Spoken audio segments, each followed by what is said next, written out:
Assalamualaikum warahmatullahi wabarakatuh. Perkenalkan, saya Anissa Gresiana dengan NIM 4111418020. Di sini saya akan menjelaskan sedikit tentang linked list. List adalah kumpulan dari elemen sejenis. Ada dua cara menaruh list dalam memori. Yang pertama, dengan menyimpan elemen list dalam array, dan yang kedua, dengan menggunakan linked list. Kita dapat menerapkan tipe data abstrak, baik tumpukan atau stack, dan antrian atau queue menggunakan linked list. Linked list mengatasi batasan dan kerugian tertentu terkait penggunaan array, dan ada banyak kegunaan dari linked list. Implementasi dalam tumpukan atau stack dan antrian atau queue merupakan salah satu contohnya. Sebelum menulis program linked list, akan lebih baik jika kita memahami terlebih dahulu konsep dari linked list. Linked list terdiri dari node. Linked list dapat terdiri dari 1, 2, 3, atau sejumlah node. Ini adalah contoh linked list yang terdiri dari 3 node. Setiap node dalam linked list dibagi menjadi 2 bagian, yaitu info dan link. Bagian info dari node berisi informasi aktual. Informasi itu bisa dalam bentuk nilai integer, float, char, dan lain-lain.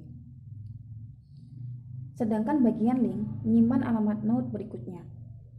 Pointer digunakan untuk menyimpan alamat. Pada dasarnya, link adalah pointer yang menyimpan alamat node berikutnya. Misal, ada node dalam list. Dan bagian info dalam node ini mengandung nilai integer, yaitu 25.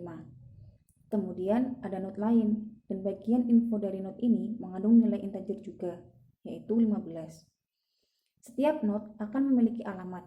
Karena setiap node menyimpan suatu nilai, setiap node akan menempati beberapa ruang dalam memori. Dan apapun yang menempati ruang memori haruslah memiliki alamat. Misal alamat node ini adalah 1002, dan alamat node ini 1006. Bagian link dari setiap node menyimpan alamat node berikutnya. Node berikutnya yang akan terhubung dengan node ini adalah node ini dengan alamat 1006. Selanjutnya ada add beginning. Berikut adalah program menambahkan node baru di awal list. Pertama, Kemudian kita deklarasikan fungsi untuk menambahkan node di awal. Misal ada node lain, dan bagian info akan mengandung nilai integer lagi. Misal 10, dengan alamat node 1009. Lalu bagian node link akan menyimpan alamat node berikutnya. Sehingga setiap node dalam list akan terhubung ke node berikutnya. Misal ini adalah linked list yang terdiri dari 3 node. Maka node ini akan menjadi node terakhir. Lalu, apa yang akan disimpan dan menjadi bagian link dari node ini? Karena bagian link dari setiap node menyimpan alamat node berikutnya dan karena ini adalah node terakhir, maka node ini tidak mempunyai node berikutnya. Dalam hal ini, bagian link dari node terakhir akan bernilai null. Null berarti kosong atau tidak bernilai. Ingat bahwa bagian link dari node terakhir bernilai null karena tidak ada node berikutnya. Ini adalah salah satu hal penting yang harus kita tahu dalam linked list. Node ini menyimpan alamat node ini, dan node ini menyimpan alamat node ini. Siapa yang menyimpan alamat node ini? Tidak ada, namun harus ada yang menyimpan alamat node ini juga. Jadi untuk itulah kita pakai pointer bernama start. Dan pointer ini menyimpan alamat node pertama. Start adalah pointer, dan pointer tugasnya adalah menyimpan alamat. Kita gunakan pointer start di awal mengakses linked list. Pertanyaannya, mengapa kita perlu pointer start? Bukankah kita bisa mengakses setiap node dari linked list secara langsung? Seperti halnya yang kita dapat mengakses node dari linked list ini, atau ini secara langsung. Lalu mengapa kita butuh pointer start? Kita harus pahami bahwa linked list tidak memungkinkan akses secara acak atau random. Namun linked list hanya bisa melakukan akses secara sekuensial. Misalkan ini array yang berisi 3 nilai, maka kita bisa mengakses nilai berapapun secara random karena array memungkinkan akses random. Kita bisa mengakses elemen 10 secara langsung menggunakan nomor indeksnya, yaitu 2. Dan kita bisa mengakses elemen 15 secara langsung menggunakan nomor indeksnya pula, yaitu 1. Nah, sedangkan linked list tidak bisa mengakses secara acak atau random, hanya bisa melakukan akses secara sekuensial. Artinya, jika kita mau mengakses node ini dalam linked list, maka terlebih dahulu kita harus mengunjungi node pertama, kemudian node kedua, dan kemudian barulah kita bisa mencapai node ketiga ini. Inilah konsep pengaksesan secara sekuensial. Kita hanya dapat mengakses linked list dimulai dari awal atau dari node pertama. Inilah alasan kita memakai pointer start, karena kita membutuhkannya untuk menyimpan alamat dari node pertama. Karena jika kita tidak memiliki alamat dari node pertama, maka kita tidak dapat mengakses linked list. Karena node pertama adalah pintu masuk ke linked list. Alamat node pertama disimpan oleh pointer start. Start adalah nama variabel. Kita bisa memberi nama apapun yang kita inginkan, dan null berarti tidak bernilai atau kosong. Dengan bantuan null, kita bisa mengecek apakah linked list kosong atau tidak. Karena jika linked list kosong, maka nilai start sama dengan null. Jika ada satu node dalam linked list, maka alamat dari node itu akan disimpan oleh pointer start. Dan jika tidak ada node dalam linked list, maka start tidak punya alamat untuk disimpan atau sama dengan null. Dalam kasus ini, nilai start akan sama dengan null.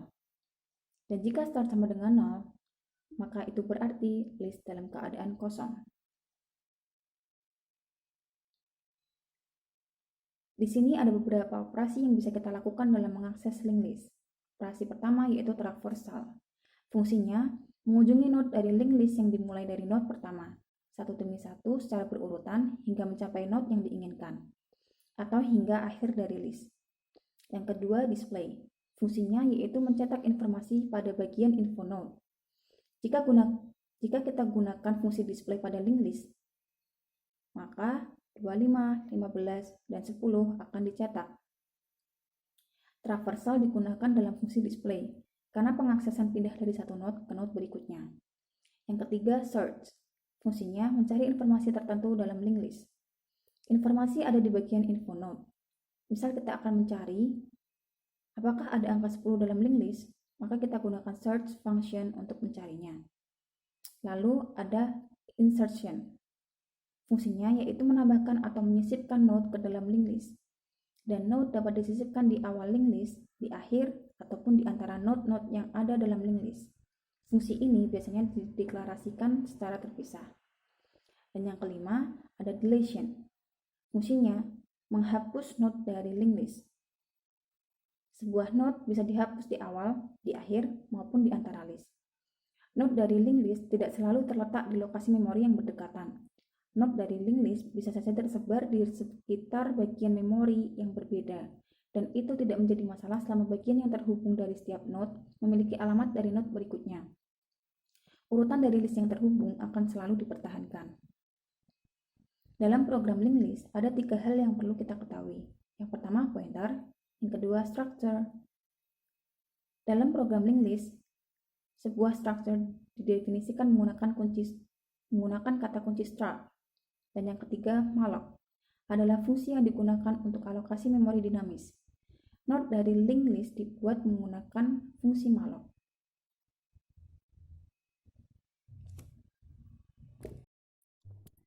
Berikut adalah implementasi linked list pada bahasa C. Saya akan menjelaskan sedikit tentang main function, display function, menambahkan node di awal list, dan menambahkan node di akhir list. Hal pertama yang kita lakukan sebelum menulis program yaitu memasukkan file header, yaitu stdlib.h. Jika kita tidak memasukkan file header ini, maka kita tidak akan dapat menggunakan fungsi malloc, karena fungsi malloc adalah bagian dari fungsi stdlib.h. Fungsi malloc digunakan untuk mengalokasikan memori sebuah node. Saat menulis program menggunakan bahasa C, hal pertama yang kita lakukan adalah mendefinisikan structure menggunakan kata kunci struct. Structure digunakan untuk mengelompokkan data dari tipe data berbeda. Dalam kasus ini, kita menggunakan 2 tipe data yang berbeda, yaitu tipe data integer dan tipe data struct node. Ini adalah variabel pointer bertipe struct node. Pointer bisa bertipe data integer ataupun float. Bagian info dari node menyimpan nilai bertipe integer. Dan bagian link dari sebuah node menyimpan alamat dari node berikutnya. Alamat disimpan menggunakan pointer, dan inilah sebabnya link juga merupakan bagian dari variabel pointer. Awalnya, linked list diinisialisasikan kosong. Linked list kosong ketika nilai start sama dengan null. Dan null dalam pemrograman artinya kosong atau tidak bernilai. Kita deklarasikan nama variabel pointer baru, yaitu start, yang bertipe struct node, dengan start sama dengan null. Kemudian, ada while one loop. Adalah infinite loop, yang tidak akan membiarkan jendela program berakhir sendiri. Kecuali jika user memilih opsi 9 atau klik close pada Windows. Pernyataan printf akan menampilkan pesan kepada pengguna. Dan dengan bantuan pernyataan scanf, kita bisa memasukkan input yang akan disimpan ke pernyataan switch. Dan pernyataan switch akan menjalankan case berdasarkan input dari user. Dan dalam hal ini, case 1 akan dieksekusi. Bersamaan dengan ini, while one loop juga telah melaksanakan tugasnya. Karena ketika kasus ini dijalankan, fungsi display juga ikut tereksekusi. Oleh karena itu, ada pernyataan break sebelum fungsi display. Dengan bantuan pernyataan break, program akan keluar dari pernyataan switch dan sudah memenuhi while one loop. Dan karena while one loop bersifat tak terbatas, maka semua pernyataan printf ini akan dieksekusi lagi dan lagi. Berikutnya ada display function. Digunakan untuk mencetak bagian informasi dalam sebuah node. Dalam program ini, informasi berupa data yang bertipe integer. Pertama, kita deklarasikan display function dengan argumen bertipe struct node. Start ini adalah pointer. Pernyataan printf akan menampilkan pesan kepada pengguna. Input 1 untuk menampilkan atau display, dan 9 untuk keluar atau exit. Pernyataan scanf akan menyimpan input pilihan pengguna, dan program akan beralih menjalankan case berdasarkan pilihan yang telah dimasukkan. Di sini, kita buat case 9 untuk keluar atau exit. Dan case default diperuntukkan jika pengguna memasukkan pilihan yang tidak valid. Kita buat case 1 untuk display. Di sini, kita panggil display function dengan argumen bertipe pointer struct node bernama start. Display function ini mengambil argumen bertipe pointer struct node. Fungsi ini bisa dipanggil kapanpun oleh user. Hal pertama yang kita lakukan pada display function adalah mengecek apakah link list kosong atau tidak. Dan jika pengguna memasukkan 1 untuk display, maka pesan akan dicetak pada layar link list kosong. Dan untuk itu, kita buat if start sama dengan null, maka link list kosong. Kondisi if ini menjadi true, link list kosong akan dicetak. Dan dengan bantuan pernyataan return, program akan keluar dari display function. Di awal, list selalu bernilai kosong. Jika pengguna menginput 1 sebagai pilihan, maka display function akan dipanggil, dan nilai start diinisialisasikan menjadi null. Jadi, null akan diteruskan ke fungsi ini, dan nilai start akan diinisialisasi sama dengan null. Jika kita jalankan program ini dan memasukkan 1 untuk display, maka program akan mencetak link list kosong. Karena saat ini tidak ada node dalam list. Dalam kasus ini, jika link list tidak kosong, maka kondisi if ini akan bernilai false. Dan display function akan mencetak informasi yang disimpan di dalam node. Kemudian, kita tuliskan ini. Misal P adalah nama pointer yang akan bertugas menyimpan beberapa alamat. Kita inisialisasikan P sama dengan start.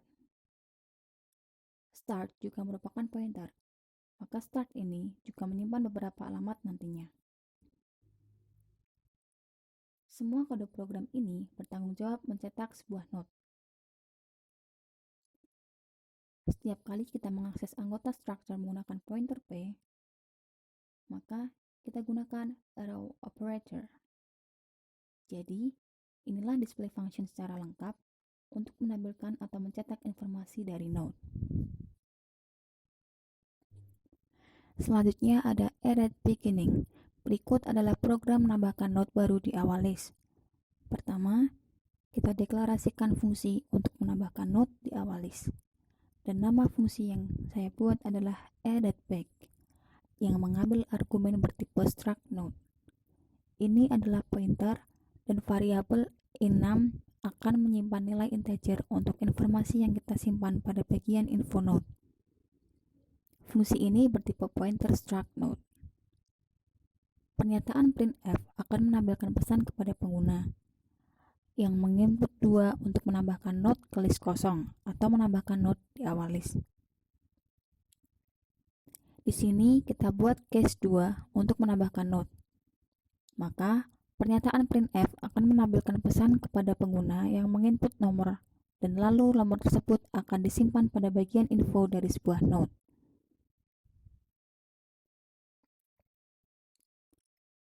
Kita deklarasikan variabel num bertipe data integer. Pernyataan scanf memungkinkan pengguna untuk memasukkan nomor yang akan disimpan pada bagian info node. Dan ini adalah pemanggilan fungsi. Jika pengguna memasukkan 2 sebagai pilihan, maka fungsi addAddBack akan dipanggil dengan argumen start. Jika link list kosong, maka start akan bernilai null. Dan jika link list berisi node, maka start akan menyimpan alamat node pertama dan num akan menyimpan nilai integer yang telah ditambah user ke dalam node. Karena fungsi addAddBack mereturn nilai, maka kita perlu sesuatu untuk menyimpan nilai return. Dan start inilah yang akan bertugas menyimpan nilai return tersebut dari fungsi addAddBack.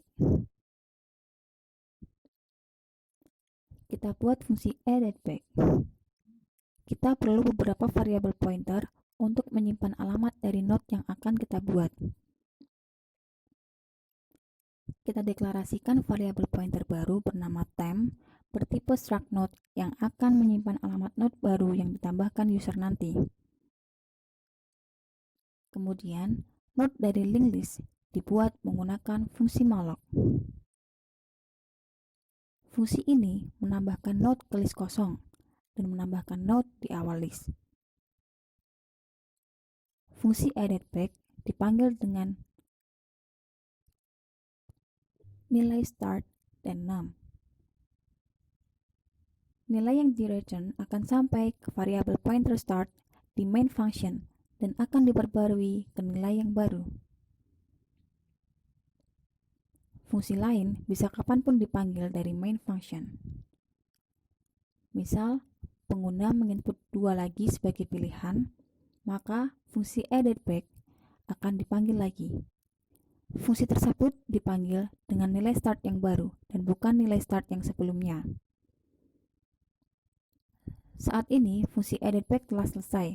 Berikut output dari addAddBack. Pada awalnya, list bernilai kosong. Display function akan menampilkan 20, kemudian 15.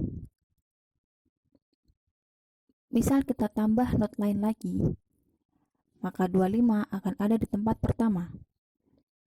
Karena fungsi ini bertujuan menambahkan node di awal list. Dan yang terakhir ada add@end. Jika sebuah node ditambah di akhir link list, maka node itu akan menjadi node terakhir dalam link list. Pertama-tama, kita buat fungsi untuk menambah node di akhir list. Dan nama fungsinya yaitu add@end dengan 2 argumen. Pernyataan printf akan menampilkan pesan kepada pengguna yang menginput 3 sebagai pilihan untuk menambah node di akhir list. Lalu kita buat case 3 di sini.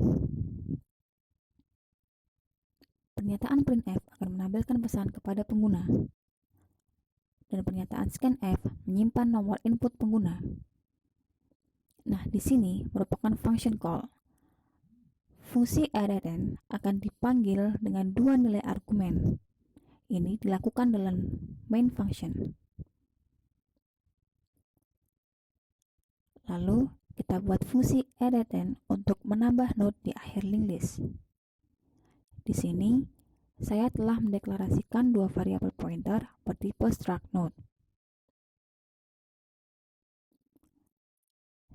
Di sini variabel pointer bernama temp dan temp akan menyimpan alamat node baru tersebut.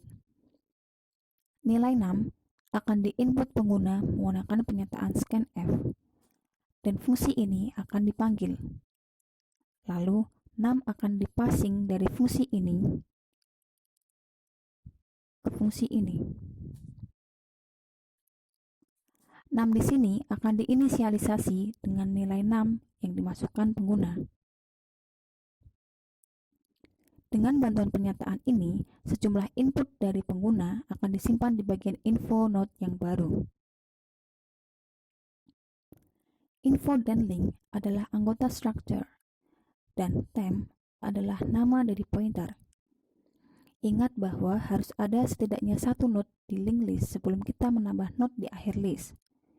Kita tidak dapat menambah node baru di akhir linked list saat linked list masih kosong. Dan inilah sebabnya kita terlebih dahulu harus membuat fungsi addBack. Karena fungsi addBack ini bertugas untuk menambah node ke list yang kosong. Setelah kita menambah node ke list kosong, barulah kita dapat menambah node di akhir list. Dengan while loop ini, program akan mengunjungi tiap node linked list. Sekarang kita deklarasikan fungsi bertipe void. Karena penambahan node di akhir list tidak mempengaruhi nilai start, maka nilai start akan tetap sama, sehingga tidak ada return nilai start dalam fungsi ini. Tetapi dalam kasus menambah node di awal list, kita perlu return start, karena nilai start akan berubah setiap kali node baru ditambahkan. Jadi, kita perlu return nilainya. Fungsi ini tidaklah dapat digunakan untuk menambah node ke list kosong, hanya fungsi addBack yang dapat digunakan untuk menambah node ke list kosong. Kita dapat mengecek apakah linked list kosong atau tidak. Start sama dengan 0 berarti linked list kosong. Dan fungsi ini tidak dapat digunakan untuk menambah node. Sekarang kita akan jalankan program ini. Saat ini, linked list masih kosong. Jadi, jika kita pilih 3 untuk menambah node di akhir linked list, maka fungsi ini tidak dapat digunakan untuk menambah node. Kita input pilihan 2 untuk menambah node ke list kosong, dan barulah sekarang kita bisa memilih 3 untuk menambah node di akhir list, karena list ini sudah tidak kosong lagi. Jadi, jika kita pilih display, maka program akan menunjukkan 11 dan kemudian 19. Kita pilih tambahkan node lain di akhir list. Dan sekarang program menunjukkan 25 di akhir list. Jadi, itu adalah cara menambahkan node di akhir list dengan bahasa C. Sekian penjelasan dari saya. Apabila ada kekurangan, saya mohon maaf. Terima kasih. Wassalamualaikum warahmatullahi wabarakatuh.